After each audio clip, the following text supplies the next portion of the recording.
মহাভারত শুধু একটি যুদ্ধের কাহিনী নয়, এটি মানুষের কর্ম, পাপ, পুণ্য, ধর্ম, অধর্ম এবং কর্মফলের এমন এক গভীর রহস্য যার উত্তর খুঁজতে গেলে আজও মানুষ থমকে দাঁড়ায়। আর সেই রহস্যের সবচেয়ে বড় প্রশ্নগুলোই একটি হলো যে দুর্যোধনের কারণে কুরুক্ষেত্রের মহাযুদ্ধ সংঘটিত হলো। যে দুর্যোধন দ্রৌপদীকে অপমান করার ঘটনায় নীরব থাকেননি, বরং সেই অপমানকে উৎসাহ দিয়েছিলেন। যে দুর্যোধন পাণ্ডবদের অধিকার ফিরিয়ে দিতে অস্বীকার করেছিলেন। যে দুর্যোধনের জেদের কারণে অসংখ্য রাজা, যোদ্ধা এবং কুরুবংশের প্রায় সম্পূর্ণ এক প্রজন্ম ধ্বংস হয়ে গেল। সেই দুর্যোধন মৃত্যুর পর স্বর্গে কিভাবে গেলেন? এমনকি মহাভারতের শেষ পর্বে যুধিষ্ঠির যখন স্বর্গে পৌঁছলেন, তখন তিনি সেখানে দুর্যোধনকে দেখতে পেলেন। যুধিষ্ঠির বিস্মিত হয়ে গেলেন, যার বিরুদ্ধে সারা জীবন যুদ্ধ করেছেন, যার কারণে তার প্রিয়জনদের মৃত্যু হয়েছে, সেই দুর্যোধনই স্বর্গে। কিন্তু কেন? আজকের এই কাহিনীতে আমরা সেই প্রশ্নের উত্তর খুঁজব। তবে শুরুতে একটি কথা পরিষ্কার করে নেওয়া দরকার। মহাভারতের এই ঘটনাকে শুধু এইভাবে বোঝা ঠিক নয় যে দুর্যোধন এত পাপ করেও পার পেয়ে গেলেন। কারণ মহাভারত আসলে তার চেয়েও গভীর একটি শিক্ষা দেয়, যেখানে স্বর্গ মানে চূড়ান্ত মুক্তি নয়, আর কোনো একজন মানুষের জীবনে পাপ থাকলে তার সমস্ত পুণ্য শূন্য হয়ে যায়। মহাভারতের কর্মতত্ত্ব এমন সরল হিসাব নয়। এবার চলুন ফিরে যাই সেই শেষ সময়ে। কুরুক্ষেত্রের যুদ্ধ শেষ। ভীষ্ম নেই, দ্রোণ নেই, কর্ণ নেই, শকুনি নেই, দুঃশাসন নেই, কৌরব সেনার অসংখ্য বীর নেই, এমনকি দুর্যোধনের ১০০ ভাইয়ের প্রায় সকলেই মৃত্যুবরণ করেছে। দুর্যোধন তখন একা, পরাজিত, কিন্তু শেষ মুহূর্ত পর্যন্ত তার মধ্যে অহংকার ছিল। তিনি কুরুক্ষেত্র ছেড়ে এক জলাশয়ের কাছে আশ্রয় নেন। পাণ্ডবরা তাকে খুঁজে বের করেন। তারপর শুরু হয় ভীম ও দুর্যোধনের গদা যুদ্ধ। দুই মহাবীরের সেই যুদ্ধ ছিল ভয়ঙ্কর। শেষ পর্যন্ত ভীম দুর্যোধনের উরুতে আঘাত করেন। দুর্যোধন মাটিতে পড়ে যান। কিন্তু এখানে গল্প শেষ হয় না, কারণ মৃত্যুর আগেও দুর্যোধনের একটি বিশ্বাস ছিল। তিনি নিজেকে সম্পূর্ণ পরাজিত মনে করেননি। তিনি মনে করতেন তিনি রাজ্যের জন্য যুদ্ধ করেছেন, ক্ষত্রিয় হিসেবে যুদ্ধ করেছেন, নিজের সম্মান রক্ষার জন্য যুদ্ধ করেছেন। এখানে মহাভারতের একটি গুরুত্বপূর্ণ বিষয় সামনে আসে। একজন মানুষের মধ্যে কি একই সঙ্গে পুণ্য এবং পাপ থাকতে পারে? অবশ্যই পারে। দুর্যোধনের মধ্যে যেমন হিংসা, ঈর্ষা, অহংকার এবং অন্যায় ছিল, তেমনই তার মধ্যে ছিল অসাধারণ সাহস, যুদ্ধ কৌশলতা, বন্ধুত্বের প্রতি আনুগত্য এবং নিজের বিশ্বাসের প্রতি দৃঢ়তা। বিশেষ করে কর্ণের সঙ্গে তার বন্ধুত্ব ছিল অত্যন্ত গভীর।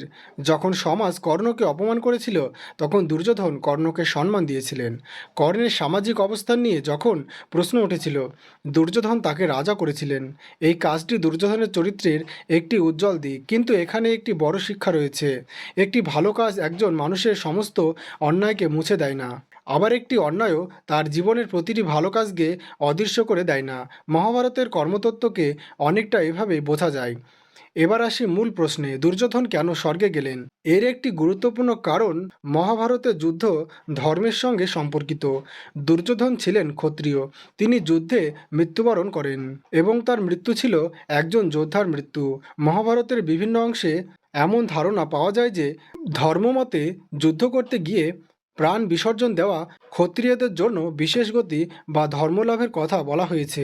অর্থাৎ এখানে দুর্যোধনের জীবনের সব পাপকে ভালো বলা হচ্ছে না, বরং বলা হচ্ছে যুদ্ধক্ষেত্রে একজন ক্ষত্রিয় হিসেবে তার মৃত্যুর একটি আলাদা ধর্মীয় ফল রয়েছে। এই পার্থক্যটি খুব গুরুত্বপূর্ণ, কারণ আমরা যদি মনে করি দুর্যোধন স্বর্গে গেছেন মানেই সে ভালো মানুষ ছিল, তাহলে মহাভারতের মূল বক্তব্যটাই হারিয়ে যাবে। দুর্যোধন ভালো মানুষ ছিলেন না, তিনি বহু গুরুতর অন্যায়ের সঙ্গে যুক্ত ছিলেন। কিন্তু মহাভারত বলছে কর্মের হিসাব ধারণার মতো এক লাইনে নয়। একজন মানুষের জীবনে যদি 10টি পাপ এবং 5টি পুণ্য থাকে, তাহলে কি সেই 5টি পুণ্য কখনো ঘটেনি?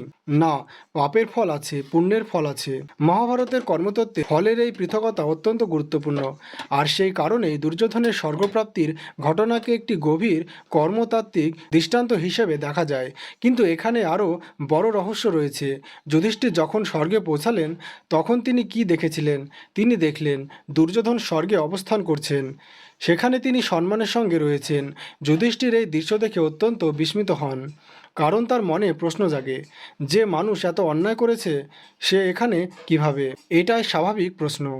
আর এই প্রশ্নের মধ্যে দিয়েই মহাভারত আমাদের সামনে ধর্মের একটি কঠিন সত্য তুলে ধরে। ধর্ম সবসময় মানুষের আবেগ অনুযায়ী বিচার করে না। আমরা কাউকে ভালোবাসি, তাই তার ভালো কাজগুলো মনে রাখি। কাউকে ঘৃণা করি, তাই তার ভালো কাজগুলো ভুলে যায়। কিন্তু কর্মের বিচার ব্যক্তিগত পছন্দ অপছন্দের ওপর নির্ভর করে না। এবার আরেকটি গুরুত্বপূর্ণ বিষয়, স্বর্গ মানেই কি চিরস্থায়ী পুরস্কার? মহাভারতের কাহিনী আমাদের এখানেও চমকে দেয়। পাণ্ডবদের জীবনের শেষ পর্বে এমন একটি ঘটনা আছে যেখানে যুধিষ্ঠির প্রথমে স্বর্গে গিয়ে নিজের ভাইদের দেখতে পাননি, বরং তিনি এমন এক দৃশ্য দেখেন যা তার কাছে অসহনীয়। তিনি জানতে পারেন তার প্রিয়জনেরা কোথায়। এরপর ঘটে এক ধরনের দেবীয় পরীক্ষা, অর্থাৎ মহাভারতের স্বর্গ নরকের ধারণাকে আধুনিক মানুষের চিরদিনের পুরস্কার বা চিরদিনের শাস্তি, এই সরল ধারণায় ধরলে পুরো বিষয়টি বোঝা কঠিন হয়ে যায়। এখানে কর্মফল, পরীক্ষা, ধর্ম এবং আত্মার গতির বিষয় একে অপরের সঙ্গে জড়িত আছে। তাই দুর্যোধনকে স্বর্গে দেখা মানেই এই নয় যে তার সমস্ত পাপ ক্ষমা হয়ে গেছে, বরং বলা যায় তিনি তার নির্দিষ্ট কর্মের ফল লাভ করছেন, আর তার অন্য কর্মের ফলও কর্মতত্ত্বের বাইরে নয়। এখানে আরও একটি প্রশ্ন আসে, দুর্যোধনের এত পাপের মধ্যে সবচেয়ে বড় পাপ কোনটি? অনেকেই বলবেন দ্রৌপদীর অপমান, অনেকে বলবেন পাণ্ডবদের রাজ্য না দেওয়া, অনেকে বলবেন পাণ্ডবদের হত্যার ষড়যন্ত্র। কিন্তু মহাভারতের দৃষ্টিতে দুর্যোধনের চরিত্রের সবচেয়ে ভয়ঙ্কর দিকগুলির একটি ছিল তার ঈর্ষা। তিনি পাণ্ডবদের উন্নতি সহ্য করতে পারতেন না। পাণ্ডবরা শক্তিশালী হচ্ছে, এই চিন্তায় তাকে অস্থির করত। তাদের সম্পদ, জনপ্রিয়তা, শক্তি এবং রাজ্য সবকিছুই তার মনে প্রতিদ্বন্দ্বিতার আগুন জ্বালিয়ে দিত, এবং এই ঈর্ষাই ধীরে ধীরে তাকে এমন পথে নিয়ে যায় যেখান থেকে ফিরে আসা কঠিন হয়ে পড়ে। এখানে আমাদের জন্য সবচেয়ে বড় শিক্ষা, পাপ অনেক সময় হঠাৎ করে জন্মায় না। তার শুরু হয় একটি চিন্তা থেকে, একটি তুলনা থেকে, একটি ঈর্ষা থেকে, একটি অহংকার থেকে। তারপর সেই চিন্তা নিশ্চিন্তে পরিণত হয় সিদ্ধান্ত, কাজ হয়ে যায়, আর কাজ একসময় মানুষের ভাগ্যকে বদলে দেয়। দুর্যোধনের জীবন তারই এক বিশাল উদাহরণ। কিন্তু প্রশ্ন থেকেই যায়, তাহলে কি দুর্যোধনের স্বর্গপ্রাপ্তি তার পাপের গুরুত্বকে ছোট করে দেয়? না, বরং উল্টো। এই ঘটনায় আমাদের শেখায় কর্মের বিচার জটিল। কেউ জীবনে কিছু ভালো কাজ করলেই সে পাপমুক্ত হয়ে যায় না, আবার কেউ বহু পাপ করলেও তার সমস্ত পুণ্য এক মুহূর্তে অকার্যকর হয়ে যায় না। প্রতিটি কর্মের নিজস্ব ফল আছে। এই কারণেই মহাভারতের চরিত্রগুলো এত বাস্তব। ভীষ্ম মহান, কিন্তু তার জীবনও কঠিন সিদ্ধান্তের ফল আছে। দ্রোণ মহাগুরু, কিন্তু তার জীবনও প্রশ্নমুক্ত নয়। কর্ণ দানবীর, কিন্তু তিনি অন্যায় পক্ষেও দাঁড়িয়েছিলেন। যুধিষ্ঠির ধর্মরাজ, তবু তার জীবনে ভুল সিদ্ধান্ত ছিল। আর দুর্যোধন, তিনি অধর্মের অন্যতম প্রধান প্রতীক, তবুও তার মধ্যেও কিছু মানবিক গুণ ছিল। মহাভারত তাই সাদাকালো চরিত্রের গল্প নয়, এটি মানুষের জটিলতার গল্প। এখন আসি দুর্যোধনের আরেকটি গুরুত্বপূর্ণ গুণে। তিনি ছিলেন অত্যন্ত সাহসী। যুদ্ধের শেষ মুহূর্ত পর্যন্ত তিনি যুদ্ধ করেছেন। পরাজয়ের পরও নিজের আত্মসম্মান ধরে রেখেছিলেন। তিনি মনে করতেন রাজা হিসেবে নিজের অধিকার এবং নিজের সম্মানের জন্য লড়াই করা তার কর্তব্য। এই মানবিকতার মধ্যে যেমন অহংকার ছিল, তেমনই ছিল ক্ষত্রিয় সুলভ দৃঢ়তা।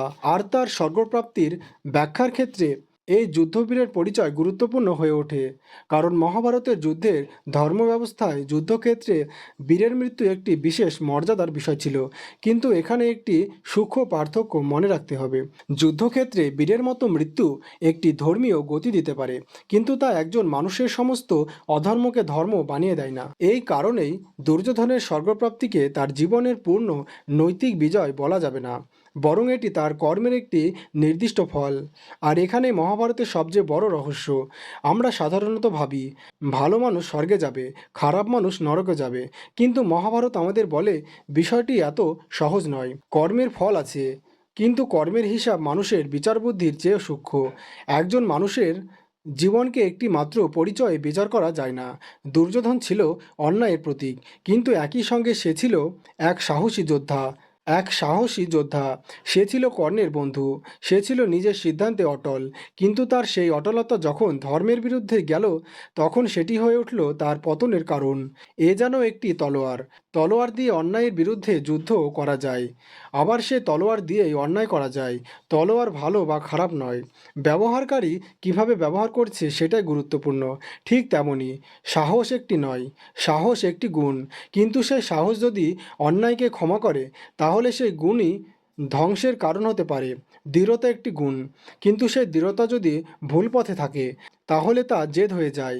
বন্ধুত্ব একটি গুণ, কিন্তু বন্ধুর অন্যায়কে সমর্থন করলে সেই বন্ধুত্ব অধর্মের অংশ হয়ে যেতে পারে। দুর্যোধনের জীবন এই সমস্ত দ্বন্দ্বের এক জীবন্ত উদাহরণ। এবার একটু ভাবুন, দুর্যোধন যদি পাণ্ডবদের তাদের অধিকার ফিরিয়ে দিতেন, যদি তিনি কৃষ্ণের শান্তির প্রস্তাব গ্রহণ করতেন, যদি তিনি নিজের ঈর্ষাকে নিয়ন্ত্রণ করতেন, যদি তিনি দ্রৌপদীর অপমানের সময় অন্যায়ের বিরুদ্ধে দাঁড়াতেন, তাহলে কি কুরুক্ষেত্রের যুদ্ধ হতো? সম্ভবত না। হাজার হাজার প্রাণ হয়তো বেঁচে যেত, কুরুবংশ ধ্বংসের হাত থেকে রক্ষা পেত। কিন্তু দুর্যোধনের সবচেয়ে বড় সমস্যা ছিল তিনি নিজের ভুল স্বীকার করতে প্রস্তুত ছিলেন না। এই অহংকারই তাকে ধ্বংসের দিকে নিয়ে যায়। আর এটাই আজকের মানুষের জন্য মহাভারতের সবচেয়ে বাস্তব শিক্ষা। ভুল করা মানুষের স্বাভাবিক ব্যাপার, কিন্তু ভুল বুঝেও ভুলকে আঁকড়ে ধরে থাকা, সেটি বিপজ্জনক। কুরুক্ষেত্রের যুদ্ধের শেষে দুর্যোধন পরাজিত, কিন্তু মহাভারতের লেখক তাকে শুধু একজন খলনায়ক হিসেবে রেখে দেননি। তাকে স্বর্গে দেখিয়ে যেন একটি প্রশ্ন ছুড়ে দিয়েছেন, তুমি কি নিশ্চিত যে মানুষকে তুমি যত সহজে বিচার করো, কর্মের বিচারও তত সহজ? এটাই সে চরম রহস্য। দুর্যোধন স্বর্গে গিয়েছিল বলে তার পাপ ভালো হয়ে যায়নি। পাণ্ডবরা ধর্মের পক্ষে ছিল বলে তাদের জীবনে কোনো ভুল ছিল না, এমনও নয়। কারণ মহাভারতের ধর্ম মানে শুধু এই ব্যক্তি ভালো, ওই ব্যক্তি খারাপ। ধর্ম মানে সত্যকে দেখা, সম্পূর্ণ সত্যকে। আর একটি বিষয় এখানে বিশেষভাবে মনে রাখা দরকার, মহাভারতের কাহিনীর বিভিন্ন পর্ব এবং পরবর্তী ব্যাখ্যার স্বর্গ, নরক ও কর্মফলকে বিভিন্নভাবে ব্যাখ্যা করা হয়েছে। তাই দুর্যোধনের স্বর্গপ্রাপ্তির ঘটনাকে নিয়ে লোকমুখে অনেক গল্প তৈরি হয়েছে। কেউ বলেন দুর্যোধন সমস্ত পাপ থেকে মুক্ত হয়ে গিয়েছিলেন, কেউ বলেন তিনি শুধু যুদ্ধবীর হিসেবে স্বর্গ পেয়েছিলেন, কেউ বলেন এটি দেবতাদের পরীক্ষা বা মহাজাগতিক ব্যবস্থার অংশ। কিন্তু মূল মহাভারতের কাহিনী থেকে সবচেয়ে নিরাপদ শিক্ষা হলো দুর্যোধনের স্বর্গে অবস্থান তার সমস্ত পাপের অস্বীকার নয়, এটি কর্মফলের জটিলতার একটি দৃষ্টান্ত। এবং মহাভারতের শেষ পর্ব আমাদের মনে করিয়ে দেয়, চোখে দেখা ফলই চূড়ান্ত সত্য নয়। একবার কল্পনা করুন সেই দৃশ্য, যুধিষ্ঠির স্বর্গে দাঁড়িয়ে আছেন। তিনি দেখলেন দুর্যোধনকে, যে দুর্যোধনের সঙ্গে তার এত বছরের সংঘাত, সেই দুর্যোধন আজ স্বর্গে। যুধিষ্ঠিরের মনে প্রশ্ন, কিন্তু এই প্রশ্নের উত্তর শুধু দুর্যোধনকে নিয়ে নয়, এই প্রশ্ন আমাদের প্রত্যেককে নিয়ে। আমরা কি আমাদের ভালো কাজ দিয়ে আমাদের খারাপ কাজকে ন্যায্য প্রমাণ করতে পারি? না। আমরা কি অন্যের একটি ভুল দেখে তার সমস্ত ভালো দিক অস্বীকার করতে পারি? সেটিও নয়। তাহলে কি উত্তর, কর্মের ফলকে নিজের ইচ্ছামতো বিচার করা যায় না। মানুষ বাহ্যিক ঘটনা দেখে বিচার করে, কিন্তু ধর্ম বিচার করে সম্পূর্ণ কর্মের পরিণতি। দুর্যোধনের গল্প তাই আমাদের শেখায়, অহংকার মানুষকে ধ্বংস করে, ঈর্ষা মানুষকে অন্ধ করে, অন্যায়কে সমর্থন করতে করতে একসময় মানুষ নিজে অন্যায়ের অংশ হয়ে যায়। কিন্তু একই সঙ্গে এই গল্প আমাদের আরও একটি শিক্ষা দেয়, কোনো মানুষকে শুধুমাত্র একটি পরিচয়ে বিচার করা উচিত নয়, কারণ একজন মানুষের ভিতরে ভালো এবং মন্দ দুটি অস্তিত্ব থাকতে পারে, আর কর্মফলের হিসাব সেই জটিলতাকে অস্বীকার করে না। তাহলে শেষবারের মতো প্রশ্ন করি, দুর্যোধন এত পাপ করার পরেও কেন স্বর্গে গেল? উত্তরটি এক বাক্যে বলা যায় না। তিনি স্বর্গে গিয়েছিলেন কারণ মহাভারতের ধর্মতত্ত্বে তার যুদ্ধক্ষেত্রে ক্ষত্রিয় হিসেবে মৃত্যুর বিশেষ ফল ছিল, এবং তার জীবনে পূর্ণকর্ম কর্মফলের হিসেবের বাইরে ছিল না। কিন্তু তার অর্থ এই নয় যে তার সমস্ত পাপ ক্ষমা হয়ে গিয়েছিল, বরং এই ঘটনায় দেখায় কর্মের জগতে পাপ এবং পুণ্যকে মানুষের মতো সরলভাবে একে অপরের সঙ্গে মুছে ফেলা যায় না। প্রতিটি কর্মের ফল রয়েছে, আর সেই ফলের বিচার আমাদের চোখের সামনে সবসময় প্রকাশ পায় না। মহাভারতের সবচেয়ে বড় শিক্ষা হয়তো এটাই, ধর্মকে শুধু ফল দেখে বিচার করো না, কর্মকে দেখো, উদ্দেশ্যকে দেখো, পরিস্থিতিকে দেখো, আর সবচেয়ে বড় কথা, নিজের অহংকারকে প্রশ্ন করো। কারণ দুর্যোধনের পতন যুদ্ধের ময়দানে শুরু হয়নি, আর পতন শুরু হয়েছিল তার নিজের মনে। যেদিন সে ভাবল আমি যা চাই সেটাই ন্যায়, সেদিন থেকে তার ধ্বংসের পথ তৈরি হয়ে গিয়েছিল। আর এই কারণে আজও দুর্যোধনের গল্প আমাদের জন্য প্রাসঙ্গিক, কারণ কুরুক্ষেত্র শুধু হস্তিনাপুরের মাটিতে হয়নি, মানুষের মনের ভিতরে প্রতিদিন একটি কুরুক্ষেত্র তৈরি হয়। একদিকে বিবেক, অন্যদিকে অহংকার, একদিকে ধর্ম, অন্যদিকে স্বার্থ, একদিকে ক্ষমা, অন্যদিকে প্রতিশোধ। আর প্রতিদিন আমাদের সিদ্ধান্ত ঠিক করে আমাদের পথ কোন দিকে যাবে। দুর্যোধন স্বর্গে গিয়েছিল কিনা এই প্রশ্নের চেয়েও বড় প্রশ্ন হলো, আমরা যদি দুর্যোধনের মতো ভুল করি তাহলে কি সময় থাকতে নিজের ভুল বুঝতে পারবো? কারণ মৃত্যুর পরে কর্মফলের বিচার কিভাবে হবে তা আমাদের হাতে নেই, কিন্তু জীবিত অবস্থায় কোন কর্মটি করব সেই সিদ্ধান্ত আমাদের হাতে। তাই মহাভারতের সেই রহস্যই শেষ শিক্ষা। স্বর্গ পাওয়ার চিন্তার আগে নিজের কর্মকে শুদ্ধ করার চেষ্টা করো, কারণ মানুষের প্রকৃত জয় অন্যকে পরাজিত করার মধ্যে নয়, প্রকৃত জয় নিজের অহংকারকে পরাজিত করার মধ্যে। এই ছিল মহাভারতের দুর্যোধনের স্বর্গপ্রাপ্তির সেই চমকপ্রদ রহস্য, যে রহস্য আমাদের শেখায় ধর্মের বিচার মানুষের বিচারের মতো সরল নয়, কর্মের হিসাব অনেক গভীর, আর সেই হিসাব থেকে কেউ পালাতে পারে না।